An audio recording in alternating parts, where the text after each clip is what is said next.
Title: The Voice That Answered Back. I never believed in ghosts. Not really. I grew up hearing stories, whispers about shadows, voices in the dark, things people thought they saw when they were tired or scared. I always had an explanation for everything, until one night when something answered me. This happened 3 years ago, when I was living alone in a small apartment on the edge of town. The place was cheap, old, and quiet. Too quiet. The kind of quiet where you notice every sound. Pipes ticking, floorboards shifting, your own breathing. I worked night shifts at a warehouse, so my sleep schedule was messed up.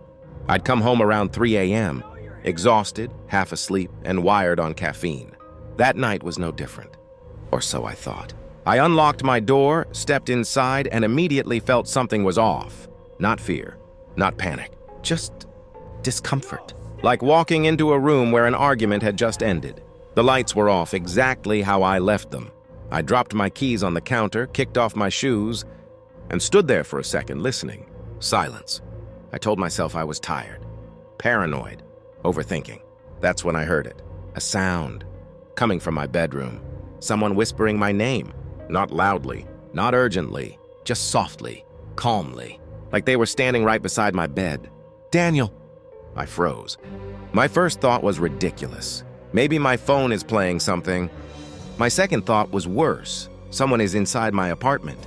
I grabbed the nearest thing I could find, a heavy metal flashlight, and slowly walked down the hallway. Every step felt louder than it should have. My heart was pounding so hard I could hear it in my ears. The bedroom door was open.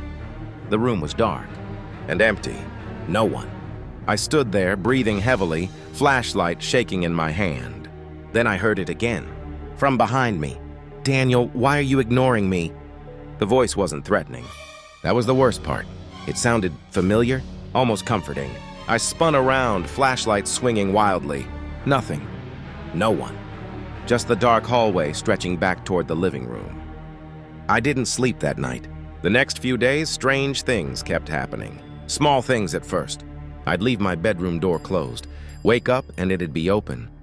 I'd put my phone on the nightstand, find it on the floor in the morning. I'd hear faint footsteps when I knew I was alone. Every time I told myself the same thing. Old building, noisy pipes, stress. But then the voice came back. Always at night, always whispering. Sometimes my name. Sometimes full sentences. "Did you miss me? You left me alone. I can hear your thoughts." I started sleeping with the lights on, then with the TV on, then not sleeping at all. One night around 4 a.m., I finally snapped.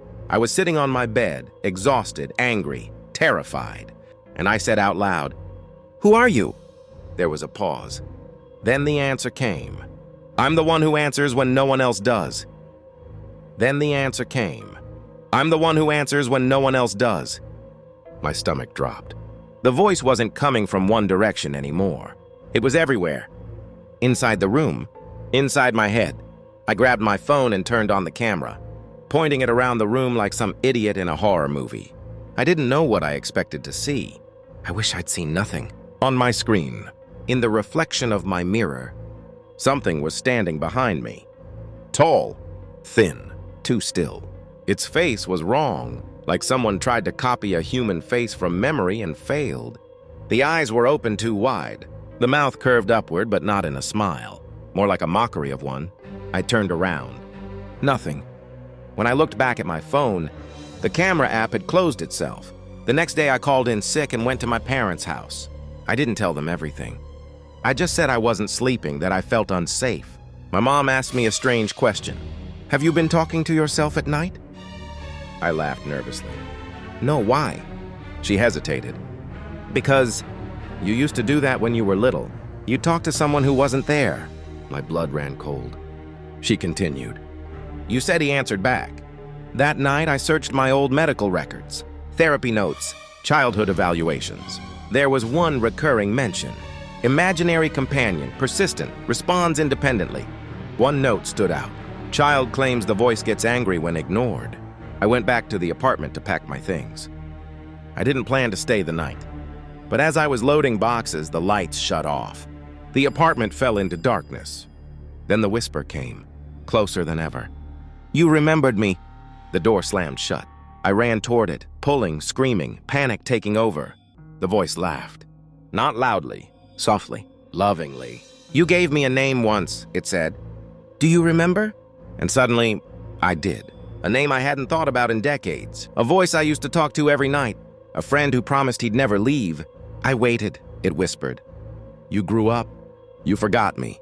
But I never forgot you." The lights flickered back on. The door opened. I ran. I never went back. I live somewhere else now. New city, new job. But sometimes when I'm alone at night, when everything is quiet, I hear it. Not whispering anymore. Just breathing, right behind me. And I know it's still waiting for me to answer. One silent jungle at night, a dark silent jungle at night. Tall trees blocking the sky, thick fog between trees. No animals visible, eerie, unnatural silence, cinematic horror atmosphere. Ultra-realistic, 16. 9-2 abandoned house in the jungle, an old abandoned wooden house deep inside a dense jungle. Broken windows like hollow eyes, vines covering walls. Moonlight partially hidden by clouds, scary cinematic horror scene. Realistic style 3-door opening alone, an abandoned house door slowly opening by itself. Darkness inside, cold blue lighting. Suspenseful paranormal horror mood. Cinematic angle, ultra-realistic 4 dusty interior hallway, dark abandoned house interior hallway. Dusty wooden floor, old broken furniture. Flashlight beam cutting through darkness. Fresh footprints on dusty floor.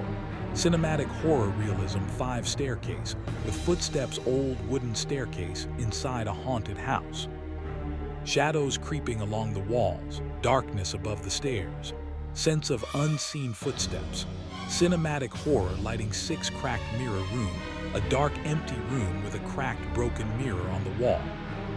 Eerie reflections, low cold lighting, paranormal horror atmosphere. Cinematic ultra-realistic style 7 smiling reflection, a man standing in front of a mirror. His reflection smiling unnaturally while the real man looks terrified. Supernatural horror scene, dramatic cinematic lighting. Ultra-realistic 8 trapped inside the mirror, a person trapped behind a mirror. Hands pressed against glass, distorted reflection, fear in eyes, supernatural horror climax, cinematic style. Dark tones 9 house waiting again, ending shot, abandoned jungle house at dawn. Fog slowly clearing, faint footprints leading toward the door, eerie calm, horror movie ending scene, cinematic realism.